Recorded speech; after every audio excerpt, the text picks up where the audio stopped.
Universal News TV, votre chaîne d'information la plus crédible. Vendredi le 8 octobre, au sommet Afrique-France de Montpellier, deux jeunes Africains, invités à débattre avec le président français, l'ont sérieusement bousculé avec des questions liées au franc CFA, au Sahel, et à la France-Afrique. L'activiste malienne, Adan Dicko, a axé son discours sur la responsabilité de la France au Sahel, tout en dénonçant son discours paternaliste. Pour le professeur Ovonan Guini, le sommet Afrique-France est un forum de pure démagogie. Au regard de tout ce qui se dit, la France pourra-t-elle véritablement convaincre les Africains, avec ce nouveau sommet? Suivons maintenant les analyses du professeur Ovonan Guini, et d'autres invités qui sont sur le plateau. Suivons. Nous reviendrons sur le sommet Afrique-France. Quelle opportunité! La rencontre s'est tenue ce vendredi à Montpellier en France. Pour la première fois, ce sommet ne concernait pas les chefs d'État africains. Seule était conviée la jeunesse africaine représentée par la société civile et autres organisations. Nous reviendrons sur ce sommet qui est tellement critiqué par les intellectuels africains, mais également la classe politique française qui estime que le président Emmanuel Macron a profité de cette plateforme pour redorer son image à quelques mois de la présidentielle de son pays. Ils sont 4 invités pour échanger avec nous ce matin. Nous avons le plaisir et l'honneur d'avoir pour la première fois Monsieur Jean-Jacques Akamba Abba. Merci d'être là. Bon dimanche à vous. Merci, bon dimanche. Vous êtes biologiste clinicien spécialisé en épidémiologie, santé publique, mais également chef traditionnel de 3e degré dans le département de l'Anvila, région du Sud Cameroun. Tout à fait. Monsieur Célestin Djamène est avec nous également ce dimanche. Bonjour à vous, merci d'être là et d'avoir fait le déplacement de Douala. Bonjour à Bertine, bonjour à tous les spectateurs de BNews One et merci de m'avoir invité. Monsieur Célestin Djamène, qui est donc le président de APAR, l'Alliance patriotique et républicaine. Absolument. Vous avez fait une conférence de presse il y a quelques jours. Vous êtes revenu justement sur la crise anglo. Ce matin, bien sûr, nos consultants maison qui sont avec nous. Je vais commencer par Monsieur Dieudonné Somba. Bonjour, merci d'être là. Bonjour Albertine, enchanté également de retrouver nos fidèles téléspectateurs. Monsieur Somba qui est donc économiste émérite et qui est avec nous tous les dimanches. On échangera également ce dimanche avec le professeur Mathias Eriko Onanguini. Bonjour professeur, merci d'être là. Bonjour madame. Politologue, vice-recteur à l'université de Yaoundé 1. Ce vendredi à Montpellier en France est tenue donc la 28e édition du sommet Afrique-France. Sommet revu car pour la première fois la rencontre n'a pas reçu la présence des chefs d'État africains, mais cette fois de la jeunesse censée représenter l'Afrique. Près de 2000 à 3000 personnes selon les organisateurs qui en ont pris part à cette rencontre. Des jeunes qui ont posé des questions au président français Emmanuel Macron quasiment sans filtre. Des questions parfois difficiles, des questions parfois dures. Comment est-ce qu'on a apprécié ce sommet au sein de la classe politique française, mais également vu par les intellectuels africains? Il faut noter que le chef d'orchestre n'était autre qu'un franco-camerounais, Achille Mbembe, historien et intellectuel camerounais, qui a donc orchestré toute cette grande rencontre. Avant d'ouvrir les échanges sur ce plateau, je vous propose cet élément qui a été préparé par la rédaction de BNews pour nous faire une idée sur ce qui s'est passé à Montpellier. Quelques 3000 participants venus de 54 pays du continent africain ont pris part ce vendredi à la 28e édition du sommet France-Afrique à Montpellier, dans le sud de la France. Un rendez-vous inédit au cours duquel ces jeunes ont exprimé sans réserve leurs attentes et leurs frustrations sur la démocratie et la relation qu'a la France avec leurs différents pays d'origine. Monsieur le Président, vous avez voulu ce sommet différent.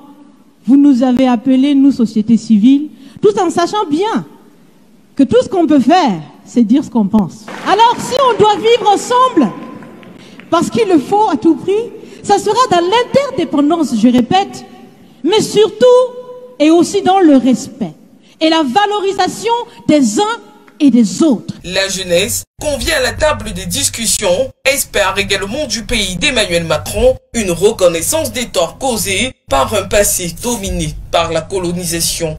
Je vous invite à prendre ici et maintenant des engagements forts, des décisions fortes pour reconnaître et accepter de demander pardon au continent africain. Un avis pas du tout partagé par le président français. Je voudrais me délier, et je ne crois pas à une politique de pardon, en tout cas dans le lien qu'il y a entre la France et l'Afrique. Je crois à une politique de reconnaissance, d'abord et avant tout. Je l'ai assumé cette reconnaissance, y compris quand j'étais candidat, et je l'ai assumé comme président.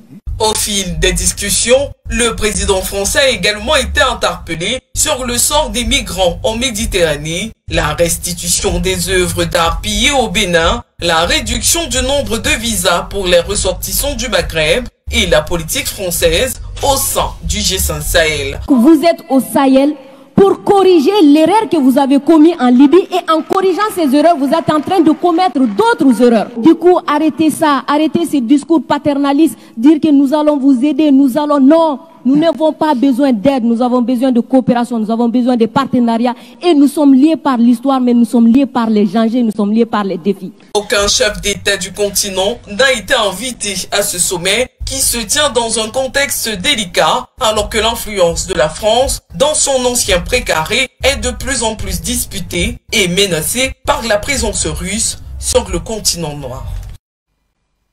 Et voilà donc pour cette 28e édition du sommet Afrique-France.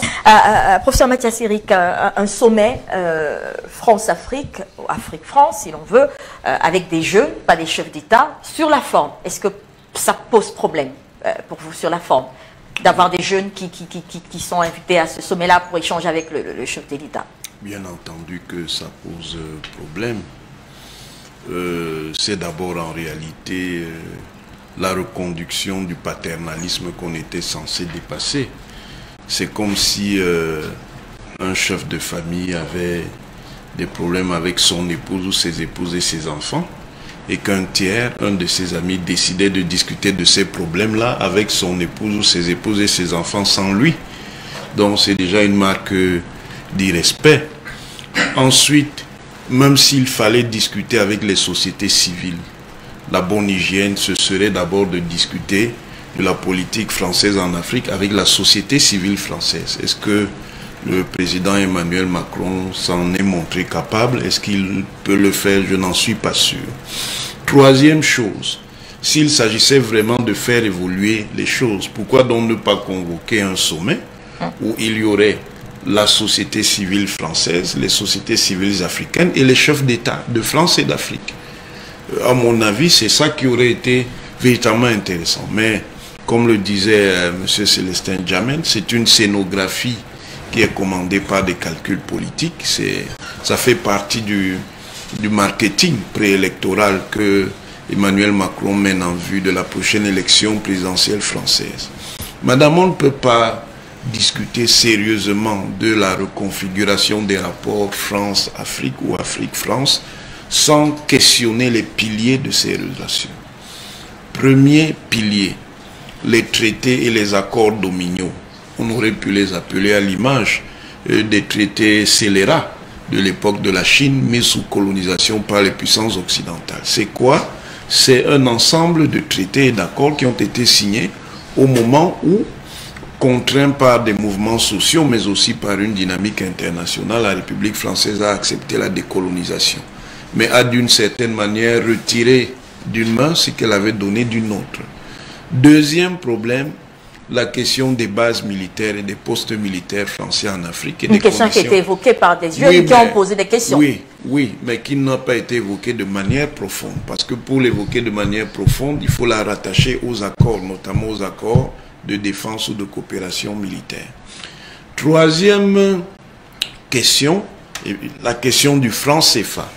En l'abordant de manière totale, parce que le franc CFA, ce n'est pas simplement un instrument monétaire. Le franc CFA, c'est un instrument impérial.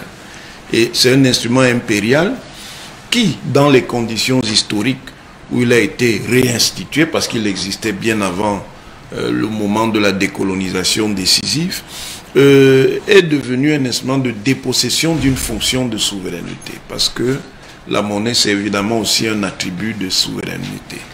Et puis, également, la géopolitique qui sous-tend l'un des instruments qui permettait la discussion entre le président Macron et ses jeunes, le rapport préparé par notre compatriote Achille Mbembe, se base sur une vision qui en réalité est une vision qui ne peut mener qu'à l'impasse pour l'Afrique. C'est une vision géopolitique de l'Eurafrique. C'est quoi l'Eurafrique? C'est l'Afrique au service de l'Europe. L'Afrique qui n'a de vocation qu'à être à la traîne de l'Europe. Ce n'est certainement pas de cette géopolitique dont l'Afrique a besoin pour aller dans le sens de l'émancipation. Et donc, pour vous, pas grand-chose à tirer de la rencontre de mon pays. Il n'y a rien du tout à tirer de cette rencontre. Et puis même ces jeunes, en réalité, ils sont venus là pour faire du folklore. Parce qu'en réalité, si on veut discuter même sérieusement de cette question, il y a un certain nombre d'acteurs, justement, qui ont questionné de manière forte la politique française en Afrique dans tous ses aspects, diplomatiques, aspects économiques, aspects culturels, qui eux ont été évidemment exclus, que ce soit des jeunes Africains faisant partie de la diaspora africaine, dont afro-française, que ce soit des militants et activistes africains qui sont sur le continent, ils ont été exclus. Il y avait globalement là des gens commodes qu'on a entraînés sur des questions superficielles, comme disait M. Djamène tout à l'heure, qui en fait ne pouvaient pas déranger au fond la position stratégique de la France. Alors, comme tous les sommets de ce type, Célestin Djamène, c'est un sommet qui est vivement critiqué par plusieurs intellectuels du continent. Et pourtant, cette fois, on peut dire que l'on a affaire à un sommet New Look. Pas de chef d'État africain invité, plutôt des jeunes, même si on a gardé la même dénomination, on parle bien du sommet Afrique-France. Mais est-ce que vous comprenez quand même ces critiques que l'on fait à cette rencontre, surtout venant de la classe politique, mais également des intellectuels de façon générale africains? C'est un sommet New Look si nous nous situons dans un registre de pensée superficiel. Parce qu'en vérité, je m'interroge, je m'étonne que des jeunes Africains qui ont des gouvernants en Afrique, qui ont leur chef d'État, refusent de s'exprimer devant ces chefs d'État, de leur poser leurs problèmes, leurs frustrations. Ont-ils cette opportunité? Je ne vais pas vous couper. Oui, et acceptent la convocation, entre guillemets, d'un pays étranger, d'un chef d'État étranger, pour aller exposer les problèmes de leur continent à ce chef d'État-là. Donc, qu'il soit New Look ou pas, c'est le fond qui importe. En vérité, qu'est-ce qui se passe? Il se passe que M. Macron, d'abord, je rappelle qu'il est en pré-campagne électorale. Dans 6 mois, il sera de nouveau candidat à la présidentielle française. Il a besoin du vote de la diaspora africaine. Quand je dis diaspora, c'est-à-dire la 3e génération d'Africains nés sur le sol français et donc qui sont français. C'est un clin d'œil qui est lancé carrément, n'est-ce pas, aux Africains français de France. Donc c'est important de le marquer parce qu'en politique, dans le champ politique, ce qui importe, c'est les intérêts et c'est les rapports de force. Monsieur Macron est donc en campagne électorale, ce n'est pas donc innocent qu'il ait convoqué à ce moment-ci ce sommet-là.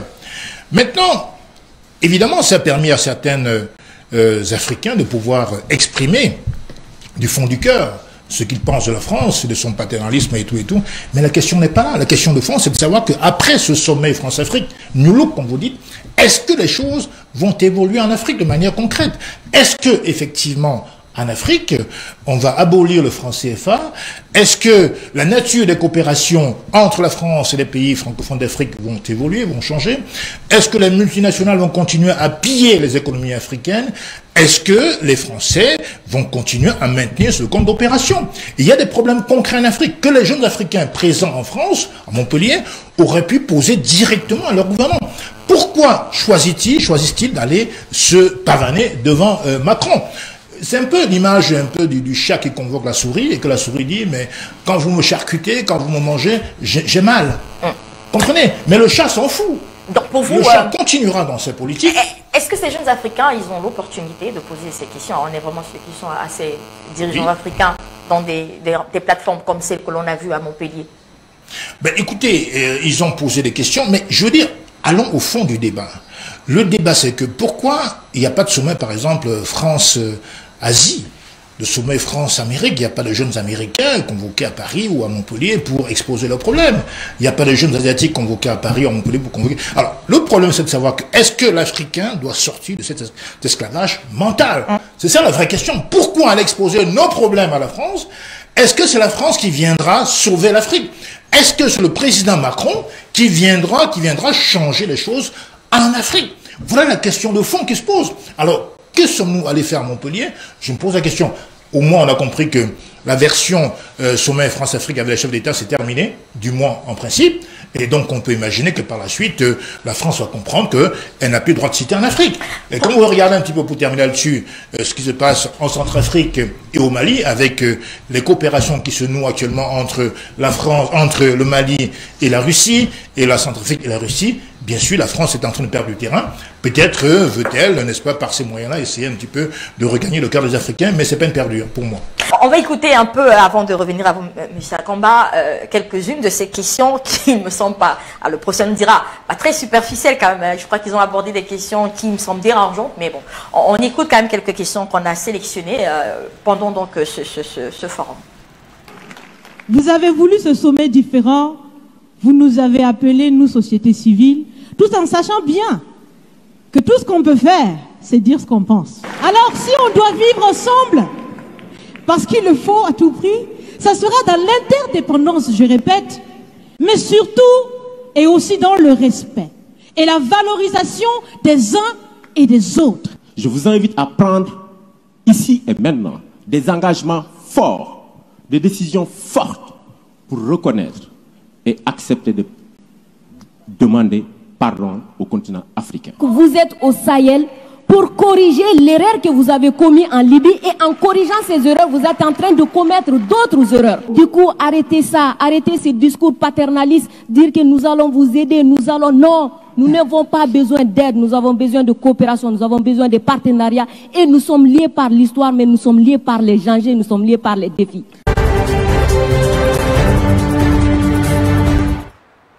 Monsieur Akamba, c'est léger, c'est superficiel, ces questions de ces jeunes Africains qui semblent aborder des questions. Écoutez, nous allons tout apprendre des États occidentaux. Ce que nous ne sommes pas habitués à voir, nous le voyons aujourd'hui, c'est peut-être la jeunesse des chefs d'État ou la manière de faire des choses qui est en train de changer. On ne sait pas où on va avec tout cela. Quand on parle d'un sommet France-Afrique, déjà de par le regroupement de tous ces pays face à un seul pays, je rejoins les positions de ceux qui sont exprimées là-dessus. Je pense que ça manque de respect. Il faut un État s'adresse à un autre État. Et maintenant qu'un président français se permet d'amener des jeunes, ils ont quelle légitimité? Comment ils ont été choisis? Est-ce qu'on peut arriver dans un village et prendre n'importe qui, parler au nom du village et tout? Il y a quelqu'un qui s'est occupé de ça, hein, M. Hachim Bébé, qui s'est occupé de ça durant plus de 8 mois, qui a travaillé à trouver le profil de ces jeunes-là. Il a quelle légitimité? Qui lui en a donné mission? Il parle au nom de quel État? Il parle au nom de quel chef d'État? Est-ce qu'il parle au nom de sa propre communauté dont il est originaire? Donc, je pense que c'est un ramassis de choses qu'on voit difficilement en diplomatie. Et c'est un peu gênant que vraiment des chefs d'État d'un certain âge, dont on pensait que l'âge était un facteur important pour impulser une nouvelle diplomatie, pour amener un changement de coopération tel que nous le dénoncions avec les anciens chefs d'État français qui étaient beaucoup plus paternalistes. Mais on voit qu'aujourd'hui, il y a plutôt une infantilisation de la chose étatique, de la chose de la République. Et nous saurions aller dans ce sens-là. Au-delà de ce qui a été dit de ce qui a été de la forme du format de ce sommet, en fait. Moi, je voudrais quand même admirer le courage et la manière dont les jeunes Africains se sont exprimés pour poser effectivement ces problèmes. À partir de là, je pense qu'il est bien établi et il a vu qu'il n'a pas que des amis, enfin, qu'il ne s'est pas baladé, c'était pas une balade pour lui. Et je pense qu'il a pris ce qu'il allait chercher, il a pris en face. Alors la question qu'on peut poser, Dieudonné Somba, c'est aujourd'hui on fait le reproche d'avoir à ce sommet Afrique-France des jeunes qui ne sont pas représentatifs, qui ne peuvent pas aborder un certain nombre de sujets. Mais lorsqu'on a eu des chefs d'État, il y a également eu beaucoup de critiques. On estimait qu'on ne peut pas avoir un sommet entre un État et d'autres et un continent. Finalement, est-ce que c'est cette dénomination Afrique-France qui fait problème?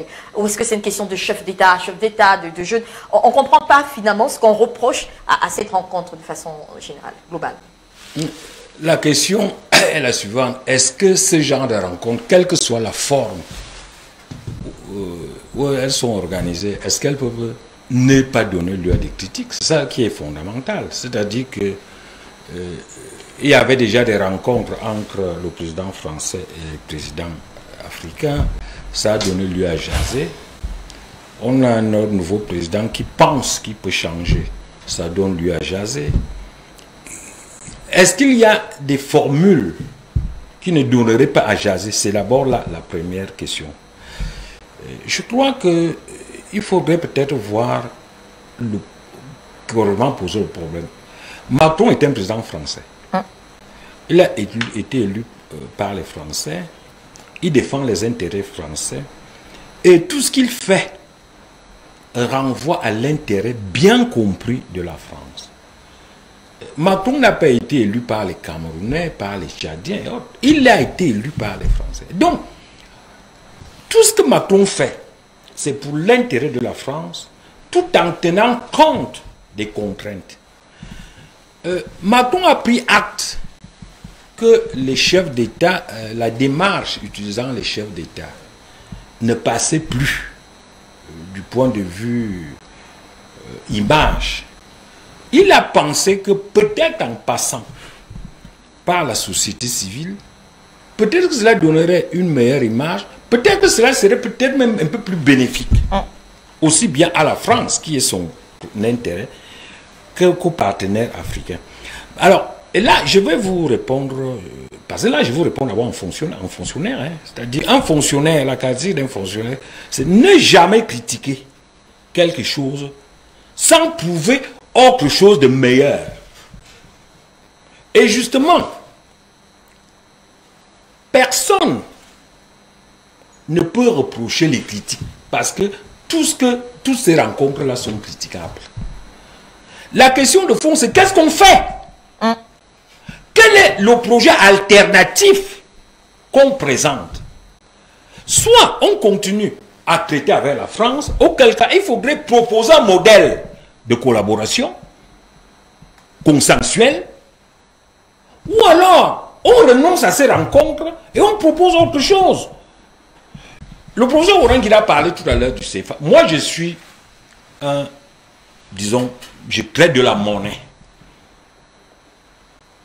J'ai participé à beaucoup de rencontres où on me reproche le CFA. J'ai dit non, mon problème n'est pas le CFA, puisque quel que soit le cas, le CFA a de graves insuffisances qui nous bloquent. Il n'y a pas de débat là-dessus.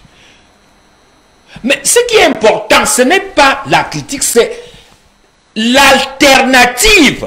Il faut présenter une alternative élaborée en un projet réalisable avec une mesure préalable des impacts, de telle sorte qu'on puisse l'implémenter.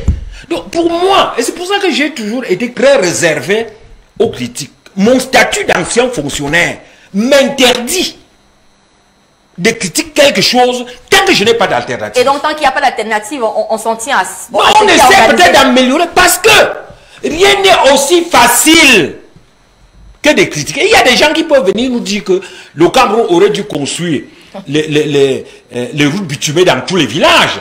Il aurait dû même remettre à tous les Camerounais une villa. Ça, c'est vrai. Seulement, est-ce que c'est réalisable? Donc, c'est pour ça que je dis, rien n'est aussi facile qu'une critique.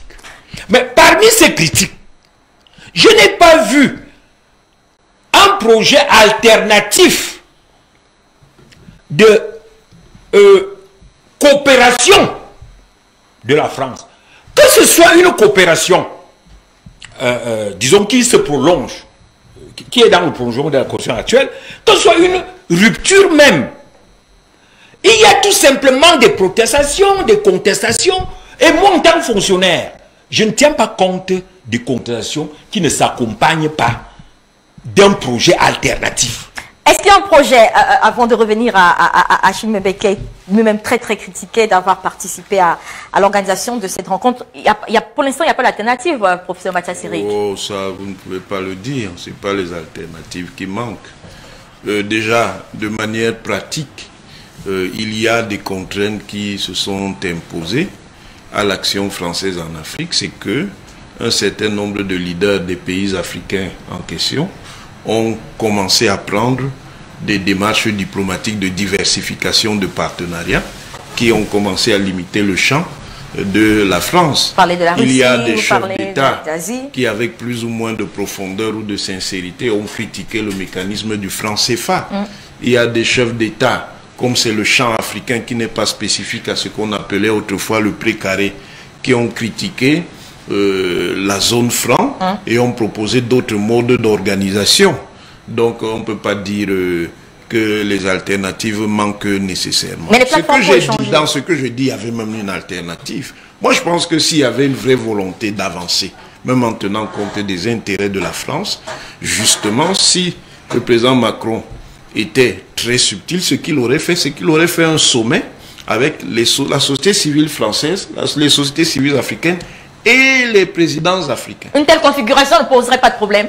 Ce n'est pas qu'elle ne poserait pas de problème, mais elle montrerait plus de sincérité, parce qu'il est évident, qu'on aurait eu des divergences entre la société civile française et le chef d'État français, on aurait eu des divergences entre les sociétés civiles africaines et les chefs d'État africains, on aurait eu des divergences entre les sociétés civiles africaines et le chef d'État français, et les chefs d'État africains qui, compte tenu des rapports de force, expriment souvent une certaine réserve, acculés, auraient fait sortir des éléments dans la discussion qui auraient éclairé sur les mécanismes des rapports. Par ailleurs, si dans un tel format, puisqu'on est dans la conjecture, il n'était pas venu, alors Macron aurait dit, vous voyez, ce n'est pas moi, ni la France qui sont le problème. Le problème, ce sont ces chefs d'État africains. Je reste avec vous, professeur. Est-ce que vous comprenez le procès que l'on fait à l'historien Achille Mbembe d'avoir participé à l'organisation, à l'orchestration même de tout cela? Oui, oui. Oui. Est-ce qu'il n'a pas fait son travail d'intellectuel? Il n'a pas fait son travail. D'abord, en termes de cheminement, c'est un revirement. Ça veut dire que pendant longtemps, plusieurs décennies, au moins 2 à 3 décennies, Achille Mbembe a critiqué la politique africaine de la France, a accusé la France de soutenir des autocrates, ce qu'il appelle des satrapes, ainsi de suite. Maintenant, il vient dans une opération qui en fait ne touche aucune base de la France-Afrique. Ça veut dire, vous ne pouvez pas dire que vous supprimez la France-Afrique si vous ne posez pas la question des accords et des traités qui sont fondateurs de la Centrafrique, si vous ne posez pas la question de l'esprit colonial et néocolonial de la France-Afrique, si vous ne posez pas la question des bases militaires, des postes militaires, de l'assistance militaire technique, si vous ne posez pas la question du franc CFA, si vous ne posez pas la question de l'ancrage économique des entreprises françaises en Afrique et de la nécessité de redéfinir les relations économiques entre la France et l'Afrique, où on a fait cela. Ensuite, la méthodologie ne permettait pas d'entrer dans le fond des problèmes. On parlait comme ça. C'était une conversation. Est-ce que c'était l'objectif d'une telle rencontre? Rentrer dans le fond des problèmes? Oui, mais justement parce que... Est-ce que c'était pas écouter un peu ce que la jeunesse pense? Parce que justement, c'était un forum de pure démagogie. Avec une orientation essentiellement marketing. C'est-à-dire, il ne s'agissait pas de rentrer dans les problèmes de fond. Il s'agissait pour le président Macron de se servir de cette plateforme assez commode pour le montrer comme un leader qui fait la rupture en fait. Donc qui a une envergure internationale, qui peut appeler des gens jeunes, qui d'une manière ou d'une autre, même si M. Akamba a posé le problème de la légitimité, représente une diversité de pays et mettre la France en situation de rester une puissance internationale. Alors c'est essentiellement de ça qu'il s'agit. Si vous aviez été sollicité, vous ne serez pas allé. Je ne serais pas parti. Très bien. Je ne serais pas parti pourquoi? Oui. Je ne serais pas parti précisément, d'abord parce que j'ai dit dès le départ que c'est un manque de respect.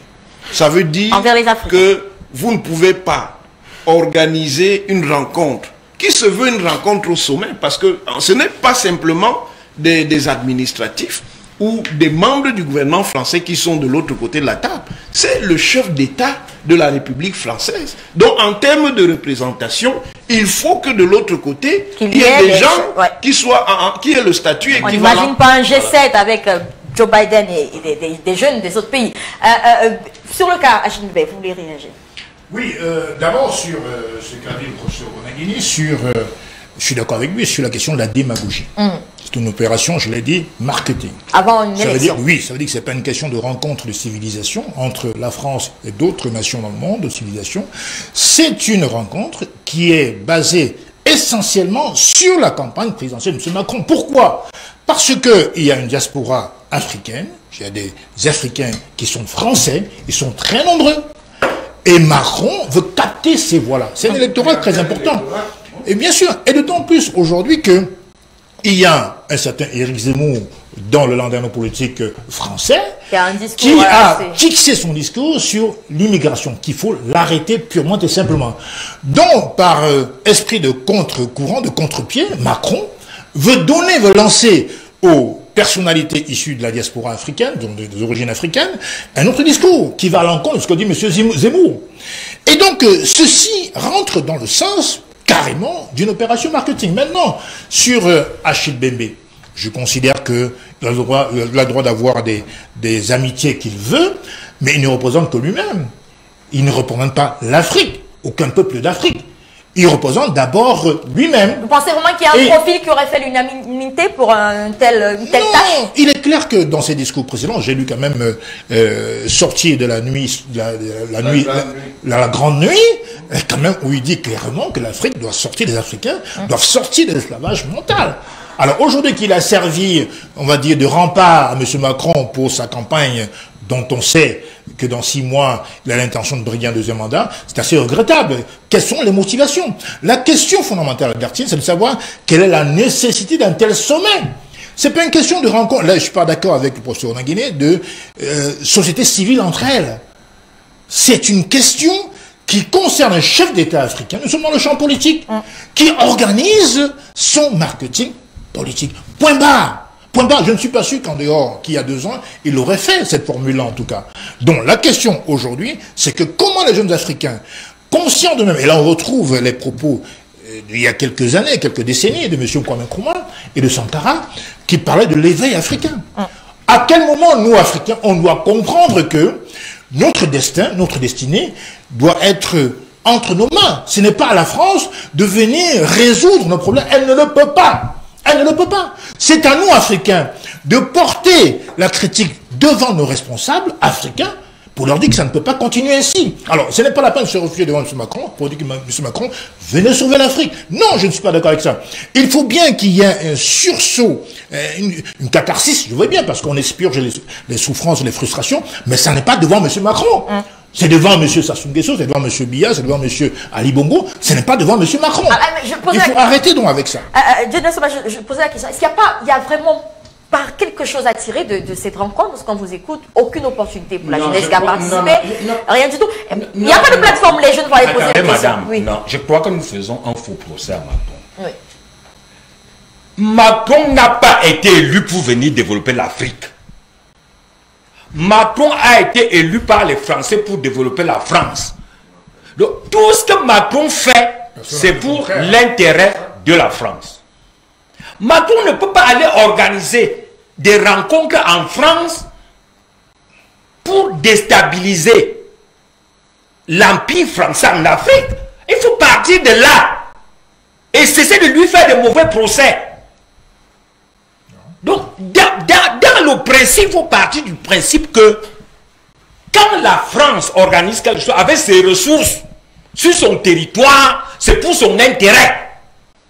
Et donc, quand on parle donc de ça, quand on parle donc de ça, quand on parle de ce principe, on s'interroge donc sur ce que l'Afrique fait pour tirer intérêt compte tenu de la situation. Et c'est donc là que les intellectuels africains aujourd'hui me font l'effet des opposants au régime de Biya que nous dénonçons. C'est-à-dire de certains, enfin pas tous. Parce qu'au lieu de présenter des programmes alternatifs, ils passent le temps à mettre en épingle les défaillances du système. L'alternative pour vous, c'est quoi, monsieur? Je dis donc que tout ce blablabla des intellectuels, vous avez vu quel projet alternatif que les Africains ont présenté dans les relations entre le Cameroun et la France et la France. Il n'y en a pas. Les passent le temps. La France. Vous voulez que la France fasse quoi? Je dis donc que si on avait vraiment une société intellectuelle, parce que le débat entre la France et l'Afrique aurait d'abord dû être un débat des sociétés intellectuelles, avant d'être des sociétés civiles qui sont en aval, avant même d'être un débat de société politique. Mais il n'y a pas, même aujourd'hui, il n'y a pas un débat entre les sociétés intellectuelles. C'est ça la tragédie. Conséquence, la France a des intellectuels qui réfléchissent sur la stratégie de perpétuation de sa puissance. Non, monsieur Somba, et c'est cette... Non, monsieur Ouna, apprenez à écouter. Même de l'intelligence française, il y a beaucoup de gens qui critiquent ce sommet-là. La preuve, il y a eu beaucoup de députés qui ont fait des sorties. Monsieur Ouna, il y a des députés qui ont fait des sorties pour les Français qui critiquent. À coup de communiquer. Les Français qui critiquent le sommet le critique dans une perspective des intérêts français. Alors que les Africains critiquent, dans la perspective des intérêts. Seulement la différence entre les critiques français et les critiques africains, c'est que les critiques français présentent toujours, comme je vous ai dit tout à l'heure, des démarches alternatives, alors que les critiques français, les critiques africains, nous n'avons... Non, les Africains... Et qu'est-ce que tu dis d'Afrique? Alors, sans avoir... Laissez-moi ce blabla, on se connaît, monsieur Jamel. S'il vous plaît, les Africains sont... Madame, les Africains sont intellectuellement stériles. Et ils pensent... Non, c'est grave de le... Attendez. C'est un peu grave de dire ça. Et ils pensent masquer cette stérilité intellectuelle dans une critique échevelée. Une critique... C'est pour ça que les critiques critiquent. Mais ils ne proposent rien. Très bien. C'est ce que vous dites. Vous voulez dire les propositions sont où? C'est bon, monsieur Akamba, s'il vous plaît. Les propositions sont où? Très bien, très bien. Monsieur Akamba, s'il vous plaît, monsieur Akamba. Je vous pose la question simple. S'il vous plaît. Non. Moi, j'ai qu'à vous, s'il vous plaît. On va écouter quelqu'un d'autre. On va écouter quelqu'un d'autre, monsieur Somba. On reviendra. Monsieur Akamba, allez-y. Oui. Moi, je pense qu'il faut donner un sens à chacun des mots. Une fois de plus, quand on parle de sommet entre États, c'est un sommet de représentants légitimes et légaux institutionnels de ces États-là. Donc, ce que nous avons vu là, moi je ne sais pas, le rapport qui sortira de là, à quoi, qui s'engage qui? Le rapport des propositions de la jeunesse. Est-ce que c'est pas assez simple que ça quand même? Certains estiment par exemple que les présidents, les chefs d'État n'auraient pas pu aborder les questions que les jeunes ont abordées. De façon aussi claire. Monsieur Macron n'est pas son premier essai pour essayer de poser les intellectuels africains avec les chefs d'État. Il y a eu un sommet à Ouagadougou, à l'université, de Ouagadougou, où le président de la République a été obligé de claquer la porte et sortir par la manière dont il lui a manqué du respect devant les étudiants en lui disant qu'il est même incapable de réparer une panne d'électricité à l'université. Je pense qu'il y a une posture, quand on est chef d'État, quand on est homme d'État, il y a une posture qu'on devrait avoir qui met en face des autres chefs d'État, il faut les respecter. C'est un manque de respect que nous avons tous observé là. C'est un manque de respect. Est-ce que l'inverse est possible? Est-ce qu'un chef d'État africain peut aller convoquer les jeunes Français et parler avec eux? Je vous pose la question, lorsque ça se passe entre les chefs d'État... J'arrive. Maintenant, ce qu'on peut déplorer également, c'est l'attitude de nos chefs d'État qui ne disent rien. La question, je voulais poser. Lorsque ça se passe. On se serait attendu qu'après le sommet de Ouagadougou, où il y a eu, c'est pas moi, cette attitude de mépris vis-à-vis d'un chef d'État, toute l'Union africaine s'est tue. Aucun président africain n'a rien dit. Quand on voit ce qui se passe aujourd'hui, depuis 2 jours, quel chef d'État africain a remis en cause ce format de sommet? Est-ce que le sommet... Est-ce qu'il appartient à la France seule de définir les formats de sommet, de donner le sens aux mots, pendant que nos chefs d'État sont là à regarder et à subir? Ça veut dire pour vous, c'est l'autre question. Pour vous, les sommets Afrique-France, chef d'État africain et président français ne vous posent pas de problème lorsque c'est dans cette formule-là. La formule avec la jeunesse, c'est elle qui pose problème. La formule avec les représentants légitimes des États. Comme il a dit, il y avait d'un côté un chef d'État, un président de la République, qui représente toute la France, et de l'autre côté des personnes qui représentent rien. Non, mais je demande, est-ce que ça ne vous pose pas problème lorsque c'est les chefs d'État africains qui sont face à Macron? Est-ce que dans cette configuration-là, ça ne vous pose pas problème? Non, moi, ça ne me pose pas problème parce qu'ils discutent des... Mais c'est bon, ça pose... Oui, mais ils discutent des questions d'État à État. Nous avons des sommets... On a un continent qui s'adresse à un État. Hein. C'est ça? On a un continent qui... C'est pas la... On a c'est pas la France qui le fait seul. La Chine le fait, le Japon le fait. Avec l'Afrique, toujours. Avec l'Afrique. Et ça, il faut le mettre ça en cause. Un mot à traverser ce plateau tout à l'heure, c'est le mot paternalisme. La question de fond est-ce que les enjeux économiques, sociaux et politiques de l'Afrique doivent être décidés par la France ou par un guide français? Est-ce que Macron doit être le guide de l'Afrique? Il est dans une longue tradition de président paternaliste français. Ce n'est pas nouveau sous la Ve République. De Gaulle l'a fait jusqu'à Mitterrand, jusqu'à Sarkozy, jusqu'à Hollande. Il faut briser cette armure, cet encerclement mental, psychologie des Africains qui pensent que la France doit perpétuellement avoir de l'influence sur l'Afrique, sur l'évolution de l'Afrique. Il s'agit de la version sommet chef d'État entre chefs d'État. Je dis non. Un Français n'a pas à convoquer les chefs d'État d'autres pays. La question est de savoir, est-ce que les jeunes Africains ont suffisamment de couilles pour poser les vrais problèmes à leurs dirigeants? Est-ce qu'ils ont l'occasion, les jeunes Africains, de poser la problème aux chefs d'État? On n'a jamais vu cette plateforme, monsieur. Vous pensez à personne que la liberté se donne? Le pouvoir se donne? Dans toutes les nations du monde, dans toutes les civilisations du monde, le pouvoir s'arrache. Et d'ailleurs, ce qu'a dit tout à l'heure M. Essomba. Pour finir, s'il vous plaît, on va sortir du sujet. On n'a jamais contesté que Macron est élu pour les intérêts français. La question, c'est de savoir comment au XXIe siècle, les Africains acceptent encore ce genre de pitrerie, ce genre de théâtre. Parce qu'ils ont beau être là pour leur propre représentativité, mais c'est quand même l'image de l'Afrique qu'ils engagent. C'est l'image de nous, Camerounais, Africains, Togolais, Ivoiriens, etc., qu'ils engagent. Et quand nous sortons du Cameroun, on est stigmatisé à cause de ce genre de comportement. Moi, je dis aujourd'hui que, pour paraphraser Nkrumah et Sankara, il faut que les Africains s'éveillent. Leur destin, c'est à eux de le fabriquer. Ce n'est pas à M. Macron. Ce n'est pas à M. Macron. Très bien. Alors, c'est pas la première fois qu'un président d'un autre pays invite des jeunes Africains à parler. On a vu ça avec, il me semble, le président Obama aussi, qui l'a fait, peut-être pas sous la forme d'un sommet. Mais je posais la question, est-ce que pour vous, professeur Mathias Eric Onanguimi, il y a un problème lorsque le président français convoque les chefs d'État africains? Est-ce que l'inverse est possible? Parce que vous avez dit tout à l'heure que c'est la configuration avec les jeunes qui posent. Dans le schéma, effectivement paternaliste, qui est celui du président Macron, où il invite la société civile africaine. Encore que même société civile africaine, là, le choix est très biaisé. On a choisi des gens bien précis, précisément pour neutraliser un dialogue au fond, parce qu'on n'en voulait pas.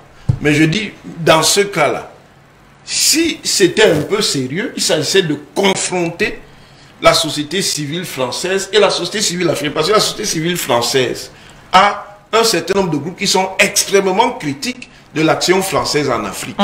Qui sont même souvent même plus critiques de l'action française en Afrique que même des Africains. S'il n'est pas capable de faire face à ces critiques, ça veut dire que le reste c'est du folklore. Tout simplement. Ma question, c'était si c'était les présidents qui étaient là, les chefs d'État africains. Est-ce que c'est un problème pour vous? Ça dépend des problèmes qu'on soulève. C'est-à-dire que ça dépend du cadrage du départ. Parce que si le cadrage permet aux chefs d'État africains d'avoir leur mot à dire, ils peuvent le dire même de manière feutrée. Mais si la France ne veut pas qu'on discute de certaines questions, elle ne va pas les mettre sur la table. Et donc vous êtes d'accord avec Alice Beyala qui pense que Macron s'érige un peu en président des Africains? Qui pense qu'il est le président des Africains? Bon, c'est ce que M. Djamen appelait le guide. En fait, c'est quoi? C'est quand on est dans une dynamique où la France souhaite rester en puissance tutélaire qui, évidemment, contrôle la souveraineté des États africains, ce qui immédiatement crée des problèmes même dans le déploiement des souverainetés africaines. Vous ne pouvez pas déployer la souveraineté s'il y a une tutelle. Et à partir de ce moment, sur aucun plan politique, économique, social et culturel, vous ne pouvez avancer. On va donc refermer pour ce qui est du sujet. Alors, maintenant, dernière prise de parole sur le sujet, monsieur Dieudonné Samba, allez-y rapidement pour terminer. Je crois quand même que, je dis une fois de plus, oui. La France est dans une logique politique de contrôle de ses anciennes colonies. Ça, c'est l'évidence. Maintenant, reprocher à un sommet organisé par la France d'aller dans cette logique, ça n'a pas un sens. Non, le problème c'est qu'ils veulent convaincre les gens qui... Non, mais c'est normal. Je dis, c'est normal. Attendez, c'est normal que C'est normal que la France tente de convaincre les gens, même quand elle est trompe. Mais est-ce qu'on est obligé de... Alors, non, madame, ce que je veux dire, c'est que quand on est devant un homme qui veut vous tromper en permanence, on élabore une stratégie alternative. Et ce que je reproche, c'est que ce n'est pas d'aujourd'hui qu'on se plaint de cette démarche de la France. La question était, qu'est-ce qu'on a fait entre-temps? Est-ce qu'on va passer toute la vie à pleurnicher? Le président français réunissait les présidents africains, on pleurniche. Il réunit les ministres, on va pleurnicher. Il réunit la société, qu'est-ce qu'on fait? Très bien. On a compris. Pour terminer, une bonne gifle de mon frère africain qu'un soi-disant un guide qui vient de l'extérieur. Je ne l'accepte pas. La question fondamentale, elle est là. On sort des champs. Vous proposez quoi? On sort du sujet. Ça nous regarde. S'il vous plaît. Le paternalisme n'a rien à voir avec ce que nous proposons. Revenons à notre sujet. On sort du sujet. Mais rapidement, toute petite question encore, peut-être en une minute, professeur. Est-ce que des plateformes comme celle-là, où on a un chef d'État africain qui reprend à sa jeunesse, ne sont pas aujourd'hui à envisager? Parce que les jeunes auraient peut-être envie de poser des questions comme ça à leurs dirigeants. On peut les envisager, mais ça donnera le même cadrage. C'est-à-dire qu'il n'y aura aucune raison qu'un chef d'État africain, même s'il convoque les jeunes pour discuter avec de son pays, par exemple, qu'il puisse accepter que certaines frontières soient franchies. Donc évidemment, ce sera cadré. On a compris. Sur la question de l'intervention française au Mali, de nombreux observateurs pensent que la présence de la France au Sahel est la conséquence de l'intervention de la France en Libye qui à l'époque avait carrément ignoré l'Union africaine. Ici, Christine Muriel, pour Universal News TV. Merci de suivre Universal News TV sur YouTube. Nous vous rassurons que les informations que nous diffusons au quotidien sont suffisamment crédibles. Alors, n'hésitez pas à liker la vidéo si elle vous plaît, et si vous êtes nouveau sur la chaîne. N'oubliez pas de vous abonner et d'activer la cloche de notification pour ne pas rater nos prochaines vidéos.